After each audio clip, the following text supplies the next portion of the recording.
आप सब बच्चों को एक सूचना बताया जा रहा है और आज 23 मार्च है ना।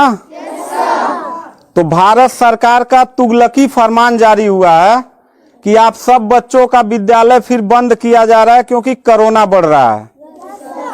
शांत रहिए कि आपका विद्यालय आज से 31 मार्च तक विद्यालय बंद रहेगा, ठीक है। और आप सब लोगों को बताना चाहेंगे कि यही काम पिछले साल भी हुआ था कि 1 हफ्ते के लिए लॉकडाउन किया जाएगा जब आपका एनुअल एग्जाम चल रहा था, और तब से लेके पूरा साल जो था वो विद्यालय बंद हो गया, जिससे आपकी पढ़ाई बहुत ज्यादा नुकसान हुआ। और इस साल जब विद्यालय खुला, आपने किताब कॉपी अपना सारा व्यवस्था कर लिया, तब हमारे तुगलकी फरमान जो हमारे सरकार हैं वो अब आदेश कर दिए कि अब फिर जो है कि ये विद्यालय फिर बंद होगा। माननीय योगी आदित्यनाथ महाराज जी, मैं आपसे पूछना चाहता हूं कि आप बच्चों के भविष्य के साथ और जो प्राइवेट अध्यापक विद्यालय में पढ़ा के अपनी रोजी रोटी कमा खा रहे हैं, उनके पेट पे लात क्यों मार रहे हैं? इन बच्चों के भविष्य के साथ खिलवाड़ क्यों कर रहे हैं?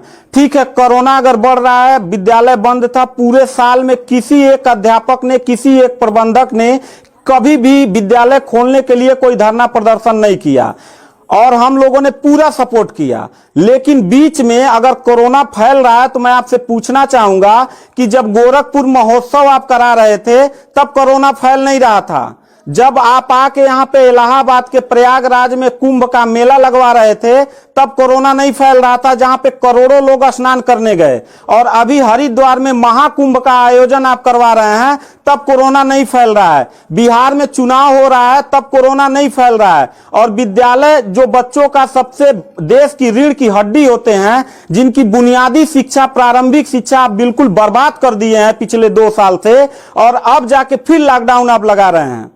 तो आपसे पूछना चाहेंगे कि बच्चों के भविष्य के साथ आप मैच क्यों खेल रहे हैं? ये जितने भी बच्चे हैं, अगर 1 मार्च आप 1 अप्रैल बोले हैं, 1 अप्रैल तक अगर विद्यालय नहीं खुला तो इन सारे बच्चों को लेके मैं रोड पे बैठ जाऊंगा। ये मैं आपको खुला चैलेंज कर रहा हूं, क्योंकि बात सिर्फ मेरे तक का नहीं है, इन सारे बच्चों का भविष्य है और इन सारे बच्चों का भविष्य आप लोग अंधकार में डाल रहे हैं। आप लोग खुद नहीं चाहते हैं कि देश का बच्चा पढ़े, पढ़ के कुछ लायक बने। आप लोग अपना जब रैली निकालना रहेगा, चुनाव रहेगा, तो कोरोना आपके पास नहीं रहता है। और जब आपको लगेगा कि आपके विपक्ष में लोग खड़े हो रहे हैं तो आप कोरोना का ड्रामा करा के विद्यालय को सबसे पहले आप बर्बाद कर रहे हैं। आप बताइए, विद्यालय में आप गोरखपुर जिले में 193 लोगों ने अपने विद्यालय की मान्यता निरस्त करा लिया। जानते हैं क्यों? महंत योगी आदित्यनाथ जी, क्योंकि वो लीज पे चलाते थे और उनका भाड़ा हुआ करता था 40,000 45,000 रुपया मंथली हुआ करता था। वो भाड़ा न चुकाने के वजह से, चूंकि मालिक को भाड़ा चाहिए, उन लोगों ने अपनी मान्यता निरस्त करा दिया। और सरकारी जो स्कूल है उनकी हालत तो पहले से मतलब खस्ता हो चुकी है। तो ऐसे कंडीशन में गार्जियन करे तो क्या करे और हम अध्यापक करे तो क्या करें? ये जितने भी 16-17 स्टाफ हैं, इन सब लोगों की रोजी रोटी चलती है इन बच्चों के और इस विद्यालय के संस्था से। आप लोग हमारे पेट पे प्रहार कर रहे हैं, हम लोगों के व्यवसाय से प्रहार कर रहे हैं। अगर आपको लग रहा है कोरोना है, ठीक है, विद्यालय बंद कर दीजिए, तो आप ये भी अपनी नियत को साफ करिए कि कुंभ का जो मेला, महाकुंभ का लगवाने वाले हैं, उसको भी कैंसिल कर दीजिए। और जो गोरखपुर महोत्सव और गोरखनाथ का मेला लगवा के आप ड्रामा करवा रहे हैं वो भी बंद करवाइए। यानी आप खुद नियम का पहले फॉलो करिए, हम लोग नियम को फॉलो करने के लिए तैयार हैं। अगर लास्ट में जाते जाते यही कहेंगे, इन बच्चों को, चेहरों को देखिए, इनके माता पिता ने सारे बच्चों का, किनका मोबाइल बज रहा है, साइलेंट कर लीजिएगा सर। इन सब बच्चों के माता पिता ने, बच्चों कितने लोगों ने आप किताब कॉपी अपना सारा कंप्लीट कर लिए हो?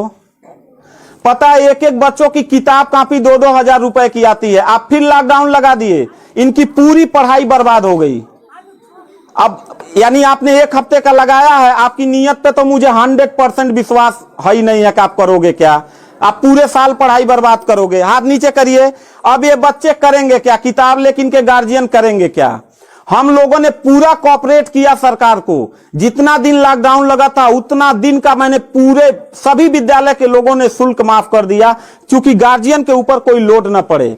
हम लोगों ने टीचरों को पेमेंट नहीं किया, क्योंकि हम लोगों ने जब फीस नहीं लिया तो पेमेंट कहां से करें। हम लोगों ने पूरा सरकार का साथ दिया, जितना हो सकता था सब लोगों ने साथ दिया। लेकिन अब इतनी कंडीशन होने के बाद, विद्यालय खुलने के बाद आप लोग विद्यालय बंद कर रहे हैं, ये बहुत ही गलत कर रहे हैं। और आपका पॉलिटिकल जो फंडामेंटल जिस पे आप चल रहे हैं, कि जिन नियतों पे आपका बर्बाद होने वाला है, मैं लिख के आपको दे दूंगा कि अगर फिर से 1 अप्रैल के बाद, ठीक है, अगर 1 हफ्ते के रोकने के बाद कोरोना भाग जाता तो मतलब 1 हफ्ता आप बंद कर लीजिए, बिल्कुल हम लोग 1 हफ्ता नहीं पढ़ाई कराएंगे। लेकिन अगर फिर साल भर का ड्रामा आपने किया तो निश्चित तौर पे याद रखिएगा कि तानाशाही उतना ही अच्छा लगता है जितना तानाशाह के अंत होने का समय ज्यादा दूर हो, और आपका समय बिल्कुल नजदीक आ गया है। तो मैं उम्मीद करता हूं कि आप ये काम बिल्कुल मत करिएगा। 1 अप्रैल के बाद अगर विद्यालय फिर से आप बढ़ाएंगे तो इन सब चेहरों को देख लीजिए, और इनके गार्जियन को लेके, अपने पूरे स्टाफ को लेके, जिले से लेके मैं प्रदेश लेवल तक धरने पे बैठूंगा। इस बात को याद रखिएगा, क्योंकि सवाल यहां सिर्फ मेरे रोजगार का नहीं है, मेरे जितने सहपाठी और जितने मेरे कर्मचारी लोग हैं और इन बच्चों के पढ़ाई का भविष्य का सवाल है। तो मैं इन बच्चों को लेकर धरने पे बैठ जाऊंगा, और जरूरत पड़ा तो असंवैधानिक भी हो जाऊंगा। इसी के साथ मैं सरकार से रिक्वेस्ट करूंगा कि अगर 1 हफ्ता में बंद करने से कोरोना भाग जाता है तो हम सब लोग आपके साथ हैं। अगर नहीं भागता है तो 1 अप्रैल से छोड़ दीजिए। हम लोगों को कोरोना होगा, मरेंगे, क्या करेंगे वो हम लोगों की रिस्पांसिबिलिटी है। आपको इतना चिंता करने की जरूरत नहीं है, क्योंकि कोरोना में लॉकडाउन लगाने के बाद खाना हम ही लोग पहुंचाएंगे, लोगों के आने जाने की व्यवस्था हम ही लोग करेंगे, उनके दवा दारू की व्यवस्था हम ही लोग करेंगे। आप सिर्फ ड्रामा करेंगे, सिर्फ थरिया पिटवाएंगे और मोमबत्ती जलवाएंगे, इससे ज्यादा तो आपकी कुछ औकात है ही नहीं है। तो मैं उम्मीद करता हूं कि 1 अप्रैल के बाद आप विद्यालय खोल दीजिएगा। इन बच्चों के भविष्य के साथ आप लोग खिलवाड़ मत करिएगा।